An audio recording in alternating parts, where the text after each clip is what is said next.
Thank you very much, and thank you all for coming. I made a little Facebook event, and when I saw who was attending, my family, some friends who are not academics, I've decided to take this talk. I'm glad you introduced that as such. We'll have the academic discussion afterwards, but this is going to be more of a something I wanted to have fun with and sort of present a bit of my thought process, some things that aren't in the thesis, and kind of how I got to where I'm thinking about these social media platforms. I want to give a special thanks to the committee, who are three scholars that I admire not just for your scientific rigor, but also for your dedication to the development of young scholars, and being here I think proves that. But I think most of all what I admire about you is your work ethic, and I've seen that in different ways. And because of that, you're all busy, so I appreciate you very much reading my work. So going into this idea, digital architectures, I'm going to get into that, but I wanted to present how where this type of is in a larger research paradigm. So the thesis itself is 4 independent research articles that have been sort of woven together around this idea that is a recurring theme in my research and something that I'm looking very much forward to taking forward, but it's a small part of an overall amount of research output that has been produced over the past 4 years. Everything spanning from populist communication to cyber attacks on social media, and the latest, the use of computer games in campaigning, which has been a fun one. So on top of that, to date, there's been 92 podcast episodes across 2 series. My baby, Social Media and Politics, which has been an absolute blast to produce. And if you haven't already, please go ahead and subscribe. All right, so moving to this puzzle of social media platforms. I really think it is a puzzle to understand what are their implications for politics. And I developed something I'm still kind of fleshing out. I call it the 3D model of social media and politics, which is on one axis, you have the vertical power structures. So what is the relationship between political elites and journalists, and then citizens at the lower end of that? And we can see how social media can disrupt traditional power relations. One very simple example is if a citizen takes a phone and films a politician making a gaffe, they can tweet that, it can go viral, and that will have political implications for that politician, right? One example. You also have a horizontal axis that looks at the networks that citizens create. This is mostly around protest movements and social movements, how we see how citizens can organize very quickly. We're seeing it happen in Hong Kong right now, where social media is critical. And then we have the third axis, which is sort of less explored, and this is the plugins, the plug-in technologies that go into social media. So these are things like political campaigning apps, Facebook Messenger chatbots. I think we've seen with the Cambridge Analytica scandal, there was a plug-in technology, this quiz, that data was taken, and we've seen the political implications of that for particularly Trump and the Russia investigation. So those are some very simple examples. There's tons of other stuff going on in the social media and politics space, and the question is, how do we start to actually analyze this? You can't do something without a cat gif when you're talking about social media. So the approach that I developed very much in close coordination with Anna Maria here is this idea of digital architectures, the technical protocols that facilitate, constrain, and shape user behavior in virtual space. And I think this is a great depiction of the matrix, and there's going to be a few of these, where you have this code, these numbers, and these if-then statements that create an opportunity for us to be digital agents and operate within that space. But what does it actually look like? So this is some Facebook code from 2007. You'll see you have pokes up here. Remember, pokes were quite fun. But this is actually what Facebook looks like. I mean, obviously it's much more complex now, but it's code. This is PHP.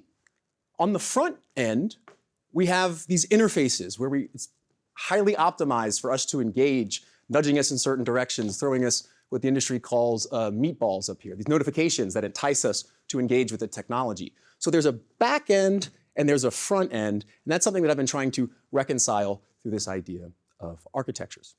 Because, and now we're gonna get into the matrix, we log in to these technologies, and then we can do things that we cannot do in the real world. We can essentially teleport to the other side of the world in FaceTime with someone that is not something we can do at the speed in the real world.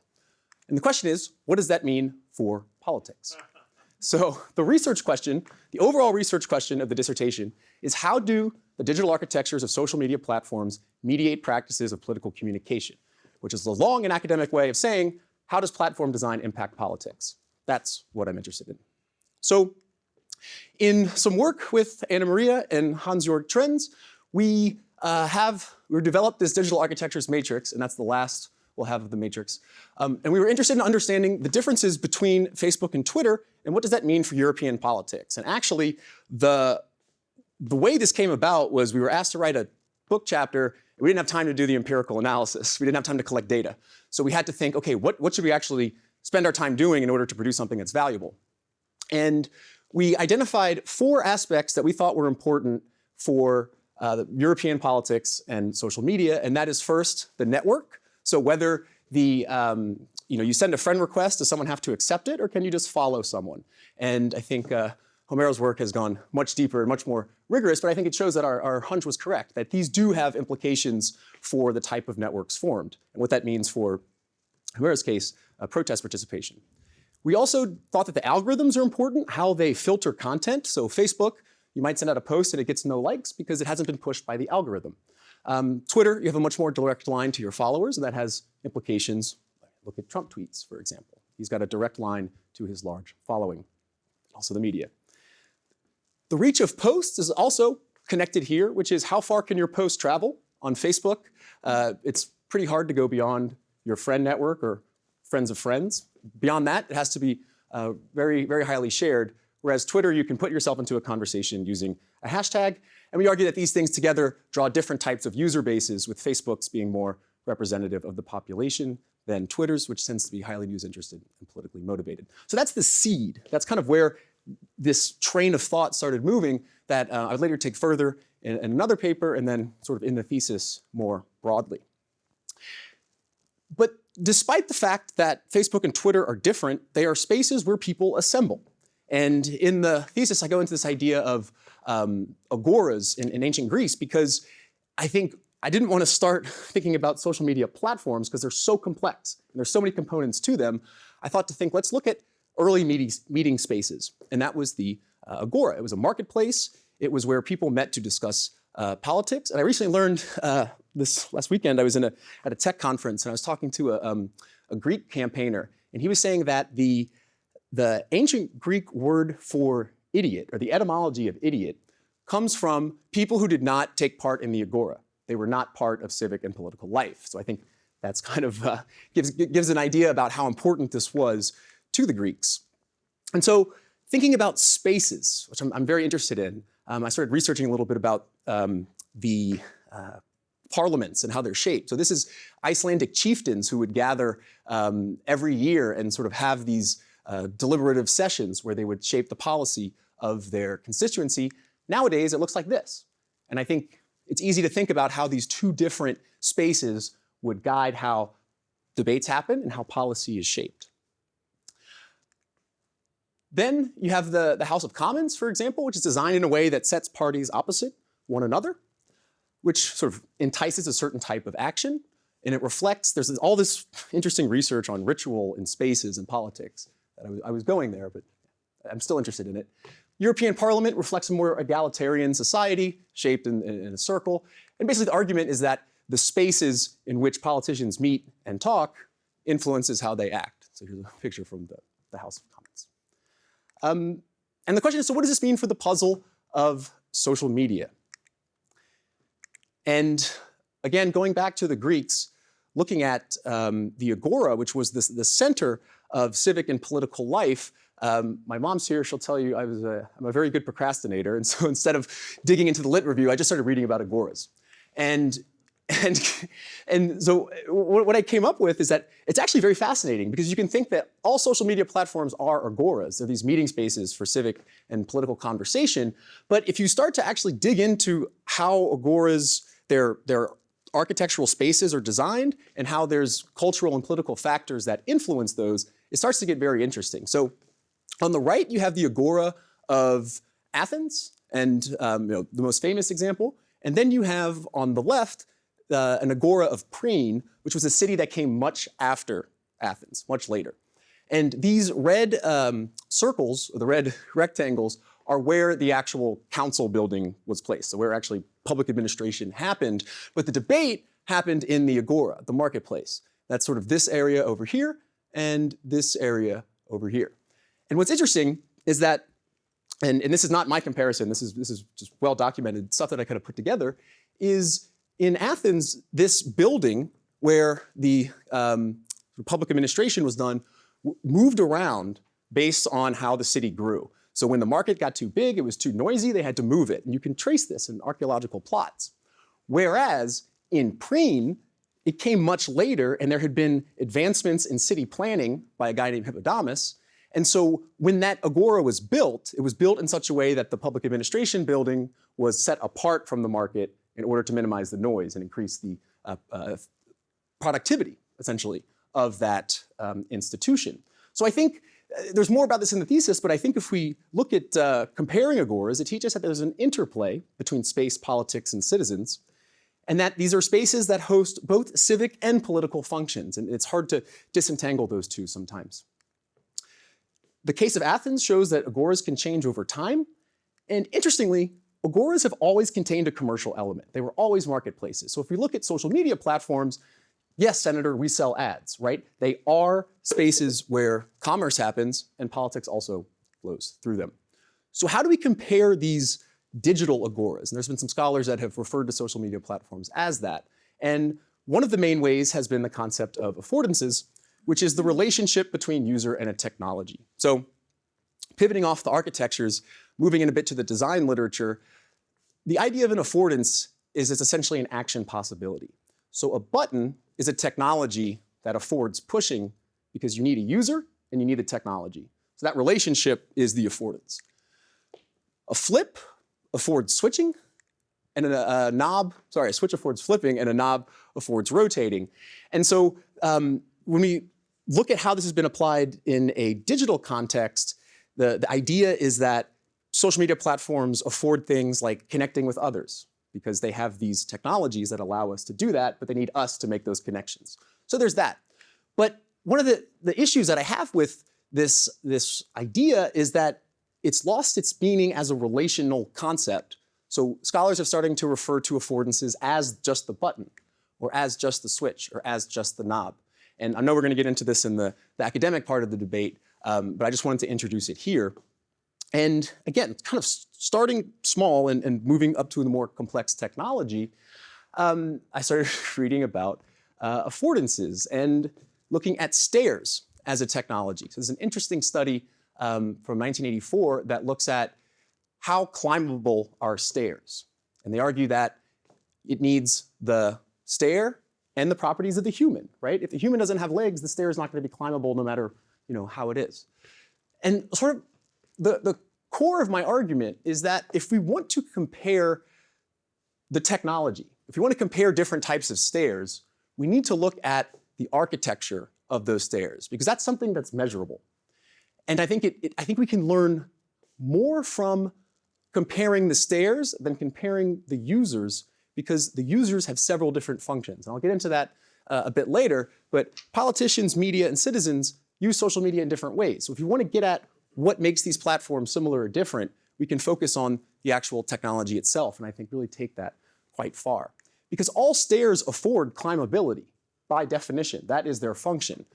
But there's different types of stairs, and I think the danger is that what I see in the literature is that there a lot of times is a presumed affordance. So people say, oh, there's an affordance of this technology, but they don't go in to describe how the architecture connects to it. And there, you might run into a problem like this, where the affordance might not be there, even though it looks like it. So the more complex the technology gets, the more affordances are difficult to predict. And I want to kind of highlight a very small part of the thesis. It's in one of the articles with the little matrix I showed you earlier. And that is we were trying to compare Facebook and Twitter to see which one brings about or could bring about a European public sphere. This idea that Europe is very complex, it's culturally diverse, but are social media platforms technologies that could allow Europeans to come together and discuss politics in a way that's sort of above the national or discuss shared issues of European concern? And in that paper, by comparing the architectures of Facebook and Twitter, we said Twitter is more likely to generate something that could be a public sphere. But it can never be a public sphere because there's no way to block off Europe.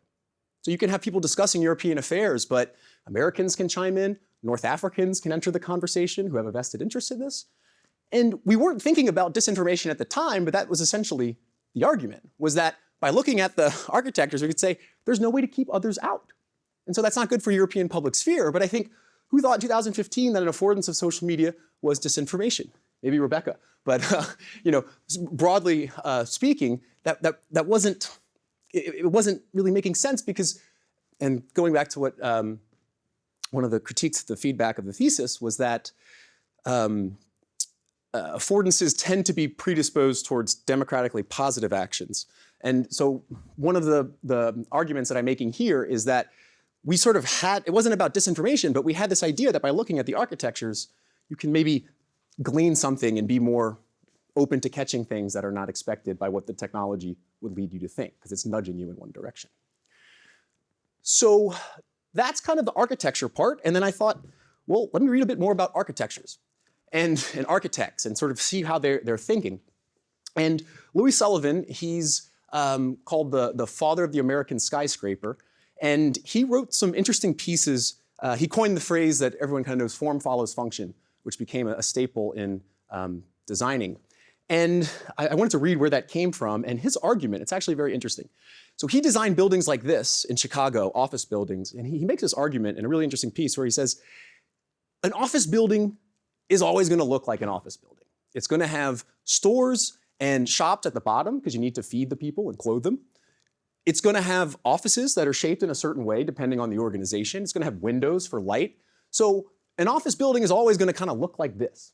The form, the way it's designed, is always going to follow the function. It's just natural. He actually thought it was a natural law. And his argument, he was a modernist designer, and his thing was, well, we can curve the windows and we can play and we can express ourselves within these buildings, and it's not going to affect the form in any ways. And he goes on to make this really interesting argument about how this is the embodiment of the American spirit versus Europeans who were reproducing classical Greek architecture, for example. And he says, no, this is the way to go. This is how we express ourselves through art. So I was thinking, well, does form follow function on social media? It should. It's a designed product. And what I arrived at was form follows function for the architects, for the designers, for the coders, for the CEOs, but it's actually the reverse for the user. Function follows form, because you're given a product that you can't really code, design, and change, and the question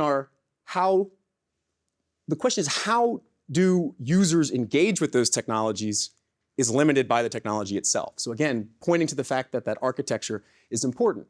Politicians, they operate within, they have targeting analytics, so do marketers, but they're operating within one interface. Journalists are using it to source and push news, and then you have citizens who are using social media platforms to protest within the confines of the architecture. And so this is maybe one thing to discuss in the concept of affordances, is that affordances is the relation between a user and a technology, but we have so many different users using social media for so many different functions, it becomes difficult to study all of those relationships. Trace data opens up some possibilities, but again, I think by focusing on the architecture, that's what's stable across these different actor types. So at the risk of going too out there, I'm going to get into the actual empirics of the study in a second, but going from buildings to design, there's this idea of function structures, which is very much the argument of digital architectures in product design. And what it says is, so this is for a trailer, so something a car would pull. It has these functions, right? It needs to connect to the vehicle, for example. And then when you're designing this product, you have to map, okay, here are my functions. What pieces do I need to make those functions happen? And so this process of mapping is taking the components of the technology and bringing it to the function. But it can start to get complex. I mean, this is a trailer. We're not talking about a social media platform. And so this process of mapping, even though I read the piece way after I wrote the paper, is that this is kind of the thinking. This is kind of the thinking we're applying to social media technologies. So that gets into the first research article in this paper, which is about how digital architectures of social media might impact political campaigning. And the idea was to take that seed of the digital architectures matrix that I showed you before and broaden it out and really kind of dedicate time into doing this mapping between function and form. Looking at 4 platforms and using data from the 2000 US election to support that comparison. Basically came up with 4, totally not a non-exhaustive list by any means, but 4 aspects of social media that I think all social media share that are particularly important for politics. And the first one is the network structure, how connections are established and maintained. The second is the functionality, the actual features of the platform, what we can do on them, what type of content can we produce, how can we share it. Algorithmic filtering, what type of algorithms are there, how heavy or light do they filter content, how can politicians override those algorithms, and what type of data is produced. And so I'm not going to go into these in depth, but this is just to give you an idea of what this idea of mapping. You have the platforms on the left. If you take searchability, this is part of network structure. How searchable is the politician? On Facebook, it's very easy to find politicians on Facebook. Twitter and Instagram get a bit more difficult. You have a lot of parody accounts, a lot of bots on the platform. And Snapchat, at least at the time, you had to know the exact username of the politician, which was all different variations. So I sort of am scaling these out in terms of what are the elements of the technology that influence how searchable a politician is. And so I essentially do this for different aspects of network structure. Functionality is more about things like what type of hardware can you access the platform from? What does the interface look like? What are the types of media you can upload? What are the constraints? So on Instagram at the time, a video could be 60 seconds. On Facebook, it could be 45 minutes. So this has differences for what type of messages politicians are producing. Algorithmic filtering, again, algorithms and how politicians can override them through paying to promote. And then datafication, the targeting, analytics, audience matching, all these things that you can read more about in the paper. So after mapping these conceptually, I wanted to look a little bit at the data and see if I could find some examples where this has implications for politics. So if we look at Snapchat, I don't know if it's changed since. I think it may have a web version now. But it was a social media that could only be accessed from a smartphone. And so what implication does that have? And so I did some interviews with Republican digital strategists and pulled the social media data that I could. And Eric Wilson, one of the guys I spoke with, said, you know, the unique thing about Snapchat is it has to be done right there. You can't edit the content that you produce at the time. And that has an impact on the type of image control that the campaigns have. So if we compare Instagram and Snapchat, we'll say these are the exact same event, but on the left, on Snapchat, the supporters aren't sort of primed for the candidate coming out, whereas on Instagram, you have the candidate in focus, you have the colors to make a more inspirational look because it can be edited. You can take that picture and really present the candidate as you want to the electorate. And interestingly, I chose this example because you have, here they say 2,500 people in Dallas showed up to the event. On Instagram, they say 4,000. So there's a time lapse there that's directly relatable to the architecture that may have implications for the type of information that voters get. So if we look at the findings, even though I was arguing that the platforms are very different, and this is a puzzle I'm still working through, is that many of the same messages were distributed across platforms. So even though you couldn't take a picture from Instagram and put it on Snapchat, you could take a video on Snapchat, save it, and then put it on Twitter, Facebook, or Instagram. So the architectures are different but similar, and the question is how are they shaped in ways that allow or don't allow for the same political messages across platforms. Facebook was dominant in 2016. This is not a very surprising finding, but I think the contribution I make is I link this, or I argue the reason this is because of the architecture. So the accounts of politicians were highly searchable. It allows them to get large user bases. Hyperlinking allows them to drive traffic to their websites to fundraise. They have an ability to override algorithms by, again, paying the platforms, and they just have the best suite of targeting and analytics tools. And lastly, Instagram adoption was more prevalent than Snapchat, which I argue is because of the fact that Snapchat was limited to being on a phone. Politicians lose image control. It didn't have a good data reporting suite at the time. Instagram's owned by Facebook, it clearly did. So that's kind of the line of thinking around digital architectures. And what I did for the thesis was try to connect this to the existing literature. And I'll walk you through the graph here. It's basically moving from bottom up, which is social media platforms, before anything is done, there are certain logics, or I would argue functions, that CEOs, developers want to put into the platform. They want to make the platform a certain way. And what they do is they program that into an architecture that users can engage with. That architecture creates data that goes to inform the functions. So here you have the bottom half is sort of the back-end cycle of putting a function into motion via programming, building an architecture, pulling data out of it, and that just reiterates and reiterates. Then you have the aspects moving up to the architectures that I think are important for politics, and those aspects of the architecture enable action possibilities, which we could discuss as affordances. So that's the frame, and I'm going to present two of the empirical pieces in the paper that focused on Twitter and Facebook respectively that discuss digital architectures, but I think the point of putting them in the thesis was to look at a study on Twitter, a study on Facebook, and try to see if we could identify some of those differences across platforms. So the research question for this study was how and to what extent do citizens use Twitter to mobilize in the context of national elections? So calling on others to go vote or to donate or to take some online action. And the idea here is that if we look at the political science literature, when we think of political participation, it's about the hardcore acts or activities of citizens. So it's voting, donating, knocking door to door. Sitting at a computer wouldn't probably count according to the kind of 1970s, 80s political scientists. However, we know that online political discussion can lead to offline participation. Homero and Devon's work has made great strides in proving this. And we know that the online activity of citizens, what they do, liking, sharing, retweeting, affects the flow of political information and communication. And this is where the architectures come in, to understand how those features affect the flow of information and communication.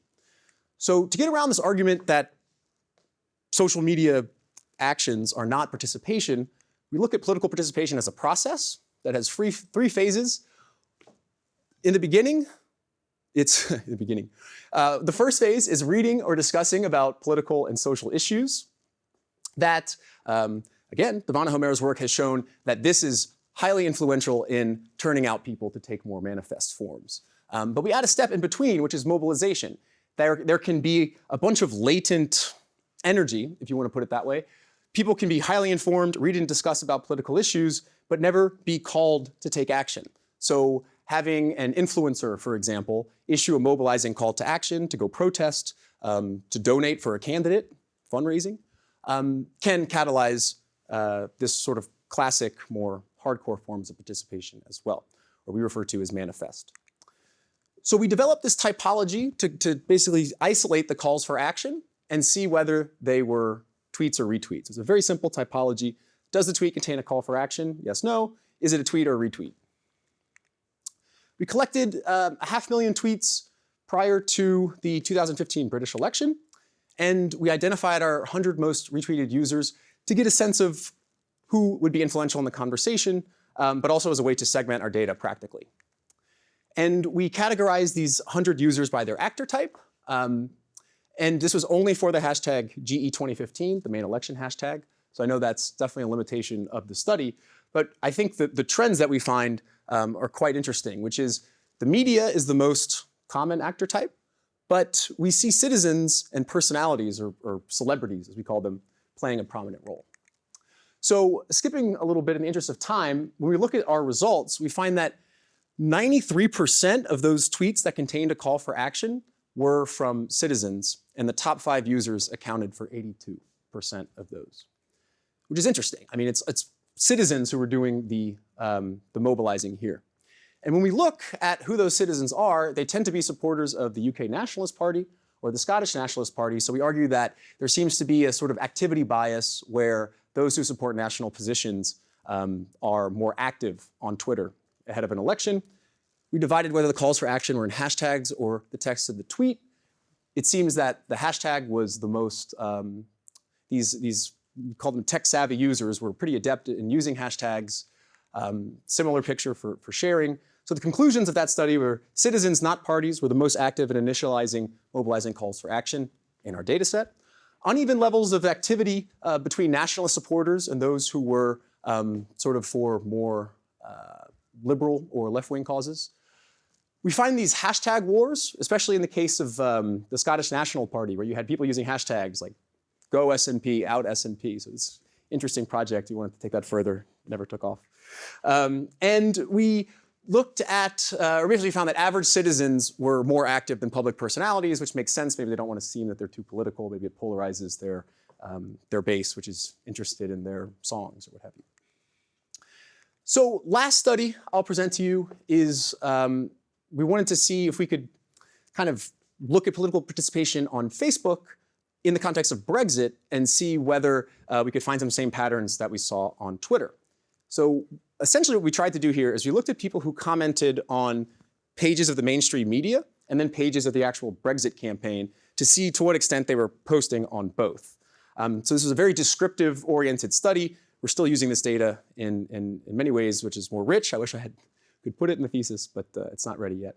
So the research questions, we had two. One was, does citizens' engagement with the media stimulate their engagement with campaigns, which is essentially the idea that are they active in the fields of media pages and then go into the political campaign pages? Or perhaps it's the reverse, where people start commenting to the campaign and then they go and sort of take those cues perhaps into the media. And do these commenting patterns across media and campaigns somehow signal polarization of opinion? So I'll explain that a bit more in a second. What we did was, I think, the innovating part of this paper, what's interesting about it is we used Facebook metadata to trace people's user IDs over an 18-month period and see where they were commenting to see if we could get some interesting patterns that shows out of that. And it's a bit more complicated. But the measures we were interested in, we used comments because we thought that was a high degree of social media engagement. So yes, you can just comment and say, you know, I'm trying to think of a polite one, because most of them are not polite, but like, go away. Or you can leave a long post. But you know, compared to liking or sharing, comments, I think this is something to test, but this is an assumption in the study. We use these proxy variables, and I discussed that in the method part of the thesis, but we took political interest. We're trying to use classic political science concepts and apply them to a social media environment, and they don't quite carry over. So we basically took commenting on a political news story to be a measure of political interest and commenting on a campaign to be a measure of political participation. So just a quick look at the data. We have the three Brexit campaigns we looked at over here. On the left are the number of commenters, and on the right is the number of comments. So again, like in the previous study, we have a low number of users creating the majority of the content. And just to put that in perspective, only 1.5% of users who were commenting on the media pages before Brexit were active on the political pages. So this cross-posting we wanted to look at wasn't as prevalent as we thought, partly even because 70% of our users left only one comment during the entire 18-month period. But we were still interested in looking at these cross-posters. We couldn't really ask who were they, but we wanted to understand their patterns. It would be nice if it was more than 3.6% of the data. But what we did is we still traced those patterns. And the blue is people who commented on the newspaper first, and the red is people who commented on political campaigns first. And what we see is that people tend to comment on the media first and then go to the political pages, except for the month of the actual referendum, which maybe has a campaign mobilization effect.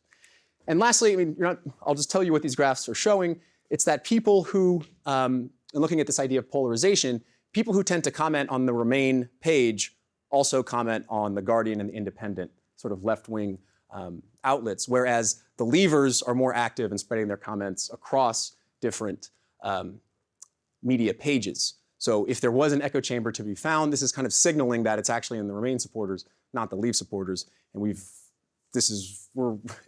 have some other data that really shows this much better. But findings, small number of highly active users were active on Facebook, supports our findings from Twitter, which I think to an extent, this is building evidence. We see this in other contexts as well, that in terms of the limitations of the hashtag on the Twitter study, I think we have enough evidence to say that I don't think the picture would drastically change. The Remain commenters tend to engage in like-minded media. That's what our data suggests. And most users do not comment consistently, which I think is explainable by the architectures. It's something we can discuss further on. And the media seem to retain their agenda setting role. So that was the science part. We'll get into it. I see some people sort of nodding off. It's the summer, it's fine. Yeah. Takeaway, politics happens on social media, but in ways shaped by digital architectures. That's kind of the take-home point and something that's still very much to be explored.